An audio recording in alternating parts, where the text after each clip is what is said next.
जननीं शारदां देवीं रामकृष्णं जगद्गुरुं पादपद्मे तयो श्रित्वा प्रणमामि मुहुर्मुहुः। আজ এই আধ্যাত্মিক শিবিরে মহারাজ আদেশ করেছেন স্বামী বিবেকানন্দের মানসকন্যা ভগিনী নিবেদিতার যে অবদান ভারতের স্বাধীনতা সংগ্রামে তার সম্বন্ধে কিছু আলোচনা করার জন্যে। আসলে মহারাজের অনুরোধের আগেই আমি বিষয়টি মহারাজের থেকে চেয়ে নিয়েছিলাম। ভেবেছিলাম খুব সোজা ব্যাপার, তো নিবেদিতা ভারতের স্বাধীনতা সংগ্রামে এই করেছে ওই করেছে সেই করেছে বলে দেবো, বলে দিলেই হয়ে যাবে, ব্যাস আমার লেকচার শেষ, বেশি পড়াশোনাও করতে হবে না। কিন্তু অদ্ভুতভাবে নিবেদিতার যে দুটি প্রামাণ্য গ্রন্থ, জীবনী গ্রন্থ আছে, একটি লিজেল রেমের দ্য ডেডিকেটেড আর একটি মুক্তিপ্রাণা মাতাজির ভগিনী নিবেদিতা, এই দুটো বই যখন পড়া শুরু করলাম, এই স্বাধীনতার পোর্শনটুকু নিবেদিতার কি কন্ট্রিবিউশন আছে, একটা ভার্স অ্যাঙ্গেল পাওয়া গেল, অনেক রকম কন্ট্রাডিকশন তার মধ্যে। মানে আমি নিজেই কনফিউজ যে নিবেদিতা অ্যাকচুয়ালি কি করেছিলেন। স্বামী বিবেকানন্দ যেমন বলছেন যে আর একজন বিবেকানন্দ থাকলে পারে বুঝতে পারতো যে এই বিবেকানন্দ কি করে গেল। আমার মনে হয় নিবেদিতার ক্ষেত্রে এটা আরও সত্য, আমাদের ধারণার বাইরে উনি যা কি করে গেছেন। ওই বই পড়ে কিছু চিঠি চাপাটি দেখে নিবেদিতাকে ধারণা করা এত সোজা নয়। যাক, চেষ্টা করছি মহারাজের আদেশে সামান্য কিছু নিবেদিতার যে ভারতের স্বাধীনতা সংগ্রামে ওনার যে অবদান সেই সম্বন্ধে কিছু আলোচনা করার। ভগিনী নিবেদিতা যখন স্বামীজির সঙ্গে ভারত পরিভ্রমণে বেরিয়েছিলেন, ভারত পরিক্রমাতে, তখন উনি স্বামীজির মধ্যে এক অদ্ভুত আকুতি উনি দেখেছিলেন। সেই আকুতি হচ্ছে ভারতবর্ষের উন্নতি। ওনার সব জাগরণে, স্বপ্নে সর্বদাই ভারতবর্ষেরই ধ্যান চলত। স্বামী বিবেকানন্দ নিবেদিতাকে ভারতবর্ষে নিয়ে এসেছিলেন নারী জাগরণের জন্য, যেটা আমরা জেনে থাকি। কিন্তু স্বামীজি ওনাকে একটা বড় আপার হ্যান্ডও দিয়েছিলেন। কি সেটা? যে তুমি যদি বেদান্তকে ধরে থাকো বা বেদান্তকে যদি তুমি ত্যাগও করে দাও, আমি সর্বদা তোমার সাথে সাথে থাকবো আমৃত্যু। নিবেদিতা জানতেন যে স্বামীজি শরীরে থাকুক বা না থাকুক, তিনি সর্বদা তার সাথে আছেন।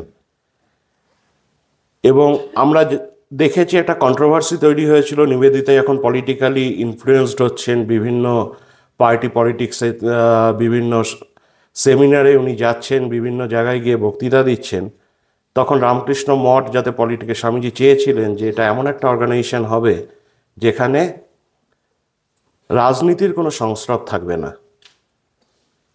তখন রামকৃষ্ণ মিশনের তৎকালীন যারা সঞ্চালক বর্গ ছিলেন তারা ডিসিশন নিলেন নিবেদিতার মতামত নিয়েই যে ওনাকে রামকৃষ্ণ মিশনের সদস্য পদ থেকে সরিয়ে দেওয়া হলো। খালি সদস্যপদই কিন্তু ওনার গেছিল, নিবেদিতার সঙ্গে রামকৃষ্ণ মিশনের যে যোগাযোগ বা যে ভালোবাসার সম্বন্ধ সেটা কিন্তু চিরদিন অটুট ছিল। এবং নিবেদিতাও জানতেন যে ওনার পলিটিক্যালি ইনফ্লুয়েন্সড হওয়াটা এবং ওনার পলিটিক্যালি মোটিভেটেড হওয়াটা রামকৃষ্ণ মিশনের ক্ষেত্রে হয়তো সমস্যা আনতে পারে। তার জন্য উনি নিজেও রামকৃষ্ণ মিশন থেকে তার সদস্যপদ খারিজ করে দেওয়ার থেকে নিজেকে সরিয়ে আনেন।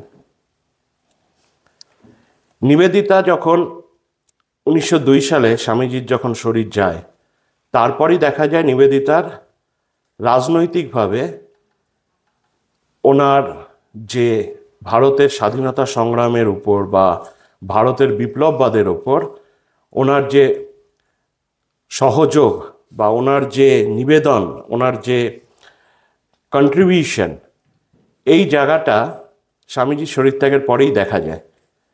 তিনি ক্রমাগত সারা ভারতবর্ষ ঘুরতে থাকেন। স্বামীজির সাথে ভারতবর্ষ পরিক্রমা করার সময় উনি দেখেছিলেন ভারত আত্মাকে।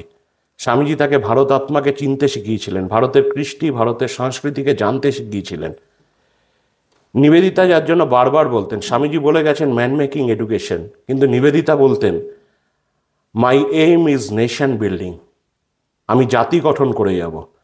একটা জাতিকে যদি তৈরি করতে পারি, তার সমস্ত কিছু, তার সমস্ত অতীত গৌরব সে আবার পুনরুদ্ধার করতে পারবে। এই কারণের জন্যই নিবেদিতা সারা ভারত অক্লান্তভাবে পরিভ্রমণ করতে থাকেন, বিভিন্ন সভা সমিতিতে যোগদান করতে থাকেন এবং সর্বত্রই উনি ভারতের সংস্কৃতিকে, ভারতের কালচারকে, ভারতের কৃষ্টিকে উনি সবার আগে তুলে ধরেন। মেদিনীপুরের এক সভায় দেখা যায় নিবেদিতা ভাষণ দিতে গেছেন। সেখানে কিছু ছেলে, যেহেতু উনি একজন ব্রিটিশ মহিলা, যদিও আইরিশ ছিলেন, ব্রিটিশ মহিলা বলেই বলা হয়, ব্রিটিশ মহিলা, তো এরা হিফি ফুররে, ব্রিটিশদের যে চিয়ার ধ্বনি, হিফি ফুররে করে নিবেদিতাকে স্বাগত জানায়। নিবেদিতা রেগে যান, বলেন তোমরা ভারত মায়ের সন্তান, তোমরা বলো ওয়া গুরুজি কি ফতে, ওয়া গুরুজি কি খালসা। এই বীরত্বব্যঞ্জক ধ্বনি তোমাদের দ্বারা উচ্চারিত হওয়া উচিত, নাকি ব্রিটিশদের কোনো অনুকরণ। এরকম দেখা গেছে উনি দেরাদুনে একটি সভায় গেছেন। সেখানে দেরাদুন না, বড়দাতে একটি সভায় গেছেন। সেখানে একটি স্কুলে ক্রিকেট ম্যাচ উপলক্ষে নিবেদিতাকে প্রধান পৃষ্ঠপোষক হিসেবে নিয়ে আসা হয়, সভাপতিত্ব করার জন্য নিয়ে আসা হয়। নিবেদিতা সভাপতিত্ব করেন, কিন্তু সাথে সাথে তিনি তার ক্ষোভও প্রকাশ করেন। তিনি বলেন তোমরা এমন একটা খেলাকে নিজেদের প্রাধান্য দিচ্ছ যে খেলাটা বিদেশি। তোমার দেশের অসংখ্য খেলা আছে যেগুলো শরীর চর্চারও রূপান্তর মাত্র, সেই খেলাগুলোকে অগ্রাধিকার দিতে হবে। নিবেদিতা সর্বত্র যুবকদেরকে অনুপ্রাণিত করতেন শরীর চর্চার দিকে, কারণ শরীর চর্চা করলে উনি বলতেন ব্রহ্মচর্য পালন, শরীর চর্চা, এগুলো ক্ষাত্র বীর্যকে বাড়ায়। এবং এই দেশের এমন যুবক দরকার যারা অনুরোধ আসা মাত্র, আবেদন আসা মাত্র দেশ মাতৃকার জন্য জীবন বলিদানে প্রদত্ত হয়। নিবেদিতা যখন তার পূর্বাশ্রমে অর্থাৎ আয়ারল্যান্ডে, তার বাবা স্যামুয়েল রিচমন্ড, তিনি একজন স্বাধীনতা সংগ্রামী ছিলেন, আয়ারল্যান্ডের মুক্তিযোদ্ধা ছিলেন, যদিও পাদ্রীও ছিলেন সাথে সাথে। তিনি তার পরিবারের মধ্যে বিদ্রোহকে দেখেছেন, বিপ্লবকে দেখেছেন, যার জন্য বিদ্রোহের রক্ত, বিপ্লবের রক্ত নিবেদিতার ধমনীতে প্রবাহিত হতো। এমত অবস্থায় এই আইডিয়াস, বিপ্লবকে কিভাবে সম্পূর্ণ সাধ করা যায়, বিপ্লবকে কিভাবে তার পথ দেখানো যায়, এই দৃষ্টিতে নিবেদিতা কি করলেন, দেখলেন নিবেদিতা যেটা ভারতের লেকচার দিতে গিয়ে, বিভিন্ন জায়গায় লেকচার দিতে গিয়ে যেটা নিবেদিতা অনুভব করলেন, যে ভারতে বিভিন্ন জায়গাতে তো প্রতিবাদ সমিতি তৈরি হচ্ছে, অনুশীলন সমিতির মতো প্রতিবাদ সমিতি তৈরি হচ্ছে, কিন্তু এদের কাছে যে নির্দিষ্ট লক্ষ্য সেটা যেন কোথাও অদূরে রয়ে যাচ্ছে। এরা প্রত্যেকেই নেতৃত্বের অভাব বোধ করছে, যার জন্য নিবেদিতাকে অনেকে কটূক্তিও করেছেন যে আপনি চরমপন্থীকেও যেমন মর্যাদা দেন, আপনি কংগ্রেসদের নরমপন্থী দলকেও সমানভাবে মর্যাদা দেন। নিবেদিতা জানতেন যে এই ব্রিটিশ সরকারের ভিতকে যদি নাড়ানো সম্ভব হয়, তাহলে দেশের সমস্ত সংগ্রামকে একসাথে করে তুলতে হবে। এবং এই যে সূত্রের কাজ, গীতাতে বলছেন না সূত্রে মণিগণাইব, এই সূত্রধরের কাজ কিন্তু নিবেদিতা করে গেছেন। তার অক্লান্ত পরিশ্রমের মাধ্যমে, বিভিন্ন দেশ নেতাদের সঙ্গে যোগাযোগের মাধ্যমে এবং বিভিন্ন জায়গাতে কিভাবে বিপ্লবকে একসঙ্গে তুলে ধরতে হবে সেই সমস্ত প্ল্যানিংয়ের মাধ্যমে। অনেকে প্রশ্ন করেন, যেমন মুক্তিপ্রাণানন্দ মাতাজি লিখছেন যে নিবেদিতা অ্যাক্টিভ পলিটিক্সে বোধহয় ছিলেন না, অথচ লিজেল রেম বলছেন তিনি অ্যাক্টিভ পলিটিক্সের মধ্যে ছিলেন। তো আমি জাস্ট ফ্যাক্টগুলো এখানে তুলে ধরবো। নিবেদিতা অ্যাক্টিভ পলিটিক্সে ছিলেন কি ছিলেন না বিচার্য বিষয়। এখন নিবেদিতা অ্যাক্টিভ পলিটিক্সে থাকলে পুলিশ কেন তাকে গ্রেপ্তার করলো না, ব্রিটিশ পুলিশ, যেখানে তারা দমনপীড়নমূলক অত্যাচার চালাচ্ছেন? এটাও একটা বিচার্য বিষয়। কিন্তু নিবেদিতা যে অনুপ্রাণিত করেছেন ভারতের বিপ্লবীদের, তার ভুয়ো ভুয়ো উদাহরণ তার বিভিন্ন চিঠিপত্রের মধ্যে পাওয়া যায়। যখন প্লেগের মহামারীর জন্য নিবেদিতা স্বেচ্ছাসেবকদের নিয়ে বাগবাজার অঞ্চলে কাজ করে বেড়াচ্ছেন, তখন তার প্রধান সাগরেদ ছিল বাঘা যতীন। নিবেদিতা মেদিনীপুরে বক্তৃতা দিতে গেছেন, তার ফসল হচ্ছে ক্ষুদিরাম বসু, হেমচন্দ্র কানুনগো, এইরকম অসংখ্য বিপ্লবী। বারিন ঘোষ, অরবিন্দ ঘোষের ভাই, 2 বছর তিনি বড়দাতে অরবিন্দ ঘোষের কাছে বিপ্লব সম্বন্ধে শিক্ষা নিয়েছেন। কলকাতায় এসছেন, কাজ কি না, গ্রামে গ্রামে, পল্লী গ্রামে গ্রামে ঘুরে ঘুরে লোক সংগ্রহ করতে হবে।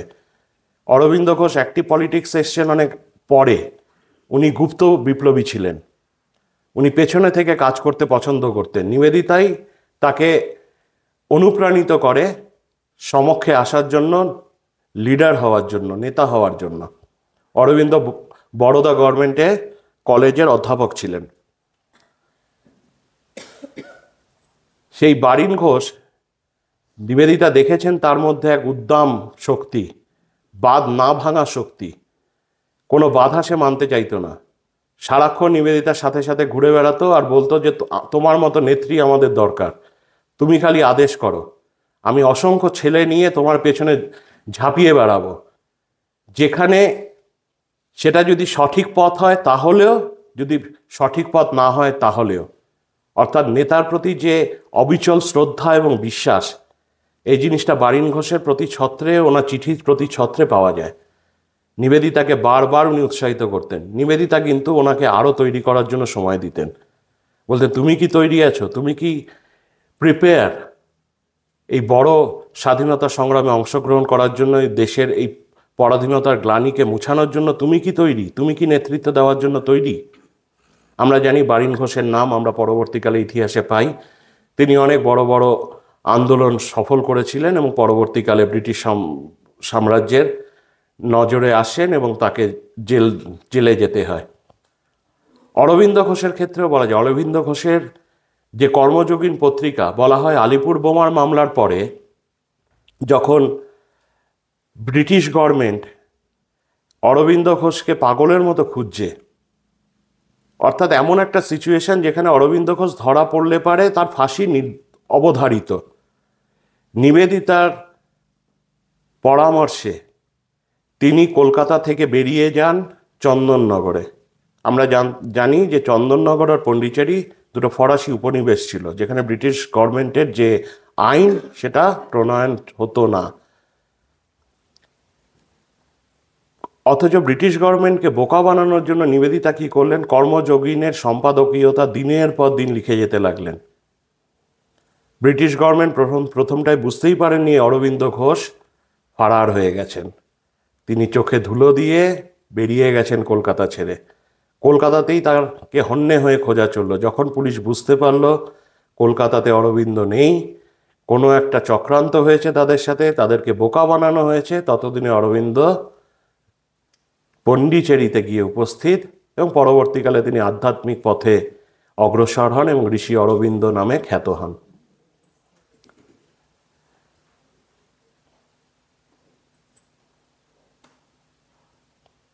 এবার মুক্তিপ্রাণান মাতাজির যে বক্তব্য নিবেদিতার সম্বন্ধে, সেটা সম্বন্ধে একটু আলোচনা করি। উনি বলছেন যে নিবেদিতা কখনোই অ্যাক্টিভ পলিটিক্সে আসেননি। স্বামীজি যেমন তার কলম্বো টু আলমোড়া লেকচারের মাধ্যমে ভারতের যুবককে অনুপ্রাণিত করেছেন এবং যে সমস্ত বিপ্লবীরা সেই সময় ধরা পড়ত তাদের প্রত্যেকের হাতেই স্বামীজির লেকচার্স, কর্মযোগ এবং গীতার বই পাওয়া যেত। সুতরাং রামকৃষ্ণ মিশনের ওপর স্বভাবতই একটা নজর ব্রিটিশ গভর্নমেন্টের ছিল, যার জন্য আমরা জানি মা সারদা দেবীর নির্দেশে সারদানন্দজিকে গিয়ে ব্রিটিশ বড়লাটের সাথে মিটিং করতে হয় এবং রামকৃষ্ণ মিশনের কি উদ্দেশ্য, তাদের কি পন্থা, সে সম্বন্ধে তাকে ওয়াকিবহাল করা হয়। নিবেদিতাও ওই কাজটিই করেছেন। স্বামীজির দেখানো প্রদর্শিত পথেই তিনি জাতি গঠনের চেষ্টা করে গেছেন, যুবক সমাজকে উদ্বুদ্ধ করেছেন এবং সেখান থেকে অনেক বিপ্লবী বেরিয়েছে। তাতে নিবেদিতার অ্যাক্টিভ পার্টিসিপেশনে কোনো প্রমাণ পাওয়া যায় না। এবার প্রশ্ন হচ্ছে, তাহলে অরবিন্দ ঘোষের সঙ্গে তার সম্পর্ক কি? বারিন ঘোষের সঙ্গে তার সম্পর্ক কি?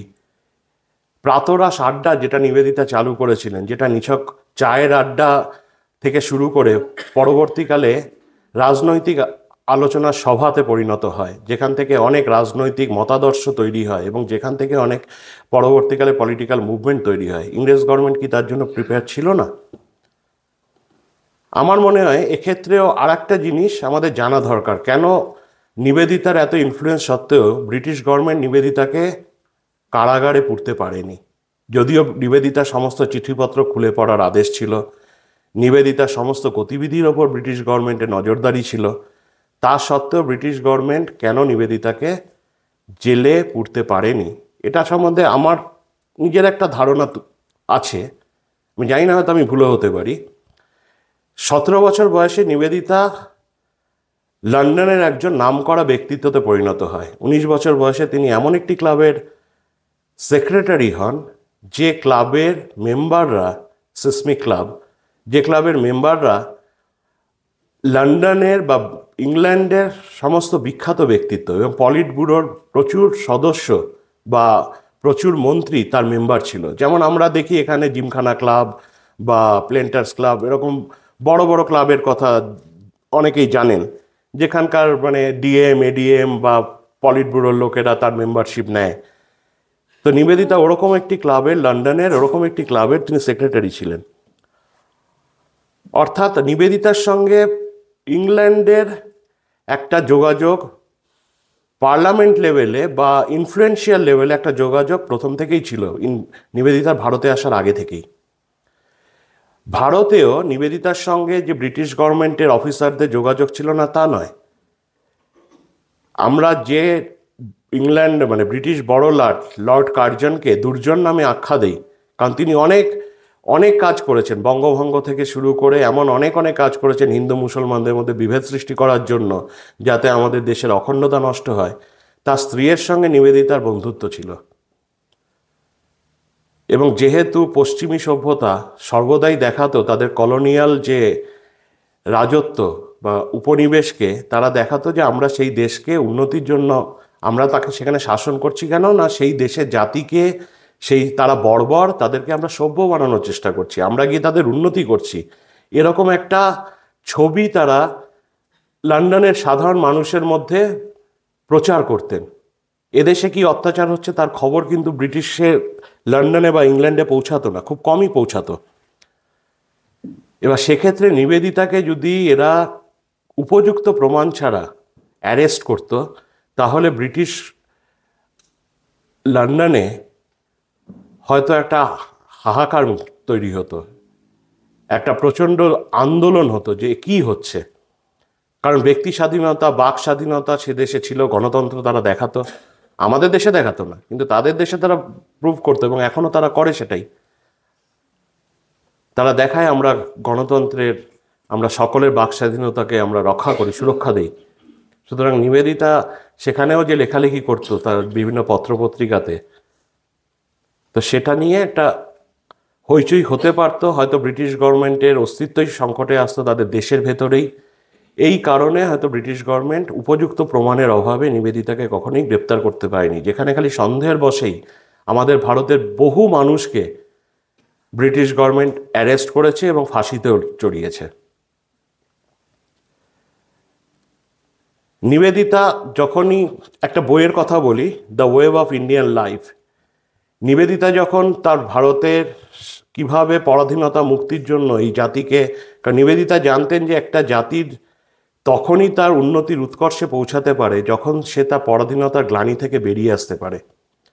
এবার পরাধীনতার গ্লানি থেকে বেরিয়ে আসতে গেলে পারে চাই জাতি গঠন, চাই চরিত্র গঠন। এর জন্য চাই আমাদের যে বিদেশি যে শিক্ষা ব্যবস্থায় আমাদেরকে সর্বদাই শেখানো হচ্ছিল যে আমাদের সব কিছু খারাপ, আমাদের দেশের সংস্কৃতি খারাপ, আমাদের দেশের কালচার খারাপ, আমাদের দেশের কৃষ্টি খারাপ, আমাদের দেশের যা আছে সব খারাপ। কি ভালো না, যারা বিজেতা জাতি তাদের সব ভালো, সুতরাং তাদের মতো করে আমাদের চলতে হবে। নিবেদিতা ঘৃণা করতেন যারা সরকারি চাকরি করত, বলতেন তোমাদের লজ্জা করে না, তোমরা বিদেশের অন্ন খেয়ে দেশের মানুষের ওপর অত্যাচার করো।